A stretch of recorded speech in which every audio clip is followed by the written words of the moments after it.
కషాయం ఒక్క రోజులో 3 టైమ్స్ తాగండి. పొద్దున, మధ్యాహ్నం, సాయంత్రం 3 టైమ్స్కి జలుబు, గొంతు నొప్పి, దగ్గు అన్నీ తగ్గిపోతాయి. జలుబు తగ్గడానికి మనము కషాయం కాసుకున్నాము. 3 గ్లాసులు నీళ్ళు తీసుకున్నాము. జలుబు, దగ్గు, గొంతు నొస అన్నీ తగ్గుతాయి. 3 గ్లాసెస్ నీళ్లు పోసుకున్నాము కప్పులో. ఇవి మరగనిద్దాము. అవి మరుగుతూ ఉంటాయి. 1 ఇంచ్ అల్లం తీసుకున్నాము. అల్లం దంచుకున్నాము. 12 మిరియాలు తీసుకున్నాము.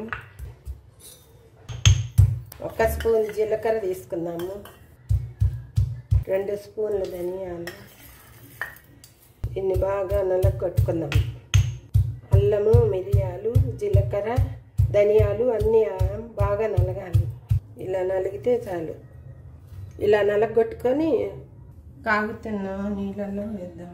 దీంట్లో 1 స్పూన్ వాము, కడిగి పెట్టుకున్న తులసాకులు బాగా మరగబెట్టాలి. 3 గ్లాసులకి 2 గ్లాసులు అయ్యేంత వరకు మరగబెడదాం. ఇలా బాగా మరిగిన తర్వాత దీన్ని స్టవ్ ఆఫ్ చేసుకుందాం. స్టవ్ ఆఫ్ చేసుకొని వడగట్టుకోవాలి. ఇలా వడగట్టుకుందాం గిన్నెలోకి. దీంట్లో కొంచెం నిమ్మరసము, ఒక 10 డ్రాప్స్, 2 కప్పుల్లోకి సరిపోయినంత కప్పుల్లో పోస్తాం.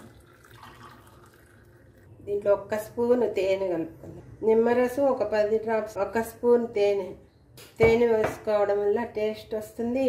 జలుబుకి మంచిది నిమ్మరసము అన్ని. కషాయం ఒక్క రోజులో 3 టైమ్స్ తాగండి.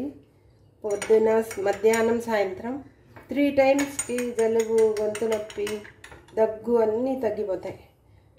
ఇంకా ఎక్కువగా దగ్గుందనుకోండి, 2వ రోజు కూడా ఇలాగే చేసుకొని తాగండి.